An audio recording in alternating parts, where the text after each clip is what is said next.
এথেন্সে গেলে কোন কোন খাবারগুলো মাস্ট ট্রাই করতে হবে, এই রিলটা সেই বিষয়। সবার প্রথমে অবশ্যই থাকবে আমার পছন্দের গ্রিক স্যালাড।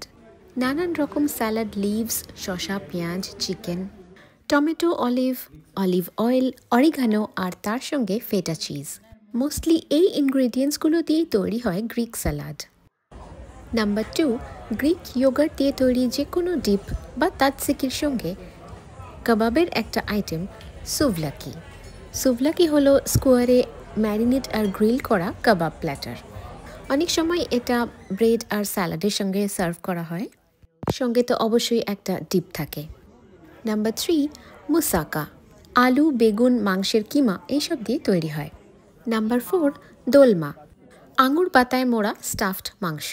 নাম্বার 5, কিন্তু মাস্ট ট্রাই, এথেন্সের ফেভারিট স্ট্রিট ফুড গাইরোস। এছাড়াও ফেটা চিজ এখানে ভীষণ সুস্বাদু। রেস্টুরেন্টে সাধারণত কমপ্লিমেন্টারি পিটা ব্রেড দেওয়া হয়।